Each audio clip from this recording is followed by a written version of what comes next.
ফুটবলের ইতিহাসে কিছু নাম আছে যেগুলো উচ্চারণ করলেই আলাদা একটা আবেগ কাজ করে। জিদান তেমনই একটি নাম। একসময় এই নাম শুনলেই মনে পড়তো ফ্রান্সকে বিশ্বকাপ জেতানো এক জাদুকরের কথা। এখন সেই নামই আবার ফিরছে বিশ্বকাপের মঞ্চে, তবে নতুন এক পরিচয়। জিনেদিন জিদানের ছেলে লুকা জিদান জায়গা পেয়েছেন আলজেরিয়ার বিশ্বকাপ দলে। বাবার কীর্তি পাহাড় হলে ছেলের সামনে চূড়াটা আরও উঁচু হয়ে যায়। লুকার গল্পটাও অনেকটা তেমনই, কেননা তার প্রতিটি পদক্ষেপের সঙ্গে জড়িয়ে থাকে বিশ্বের অন্যতম সেরা ফুটবলারের নাম। 1998 সালের 13 মে ফ্রান্সের এক্স-অফ-প্রোভসে জন্ম নেওয়া এই লুকা বড় হয়েছেন ফুটবলের রাজপুত্রের মতো পরিবেশে। বাবা জিনেদিন জিদান তখন বিশ্ব ফুটবলের সবচেয়ে আলোচিত তারকাদের একজন। তবে বাবার মতো মিডফিল্ডে নয়, লুকা নিজের ঠিকানা বানিয়েছেন গোলপোস্টের নিচে। রিয়াল মাদ্রিদের একাডেমিতে বেড়ে ওঠা এই গোলরক্ষক ছোটবেলা থেকেই আলোচনায় ছিলেন। তবে পরিচিতি নয়, নিজের যোগ্যতাকেই সঙ্গী বানিয়েছেন তিনি। মায়ের ওষুধের টাকাটা দিও। নিয়ে নিও। সে কখন থেকে বলছো নিও নিও, দিবাটা কখন? তুমি যখন বলো দিও, আমি তখন করি নিও। হাতে যখন নিও তখন বিল পে, ফান্ড ট্রান্সফার অথবা সেভিংস সবই হবে টেনশন ফ্রি। এই তোমার নিও।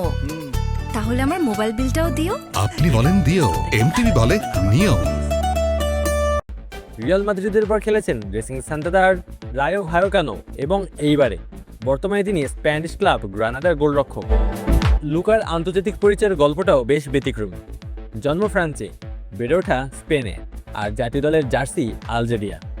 ফ্রান্সের বয়সভিত্তিক দলে নিয়মিত খেলেছেন তিনি, কিন্তু শেষ পর্যন্ত তাকে টেনেছে পারিবারিক শিকড়। জিনেদিন জিদানের পরিবার আলজেরিয়ার।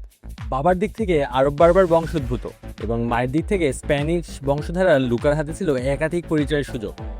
2025 সালে তিনি বেছে নেন আলজেরিয়াকে এবং একই বছর আফ্রিকা কাপ অব নেশনেও খেলেন। শিকড় যত গভীর, গাছ তত শক্ত। লুকার আলজেরিয়া বেছে নেওয়ার সিদ্ধান্ত যেন সেই শিকড়ের গল্পই বলে। এবার সেই গল্প পৌঁছে গেছে বিশ্বকাপে। 26 সদস্যের আলজেরিয়া দলে 3 গোলরক্ষকের একজন তিনি। অধিনায়ক রিয়াদ মাহরেজের নেতৃত্বে দলটিতে আছেন নাবিন বেলতালেব এবং রায়ান আইদ নুরির মতো পরিচিত মুখ। সর্বশেষ 2 বিশ্বকাপ মিস করার পর আলজেরিয়া ফিরছে নতুন উদ্দীপনায়। এটি হবে তাদের 5ম বিশ্বকাপ। যে গ্রুপে তাদের প্রতিপক্ষ আর্জেন্টিনা, অস্ট্রিয়া এবং জর্ডান। আর প্রথম ম্যাচেই অপেক্ষা করছে লিওনেল মেসিদের আর্জেন্টিনা। ফুটবলের মঞ্চে উত্তরাধিকার অনেক কিছুই দিতে পারে, কিন্তু সাফল্য এনে দিতে পারে না। সেটি অর্জন করে নিতে হয় নিজের ঘাম, পরিশ্রম আর পারফরমেন্সের মাধ্যমে। তাই বিশ্বকাপে লুকা জিদানের লড়াই কেবলই প্রতিপক্ষের সঙ্গে নয়, বরং নিজের পরিচয়ে প্রতিষ্ঠার লড়াইও। কেননা তিনি জানেন পৃথিবী তাকে প্রথমে জিনেদিন জিদানের ছেলে হিসেবেই চিনবে, কিন্তু বিশ্বকাপের মতো মঞ্চে কয়েকটি অসাধারণ মুহূর্তই হয়তো মানুষকে বাধ্য করবে নতুন করে বলতে, এ শুধু জিদানের ছেলে নয়, এ যেন লুকা জিদান। আলু আসি তালুকদার, অন ফিল্ড।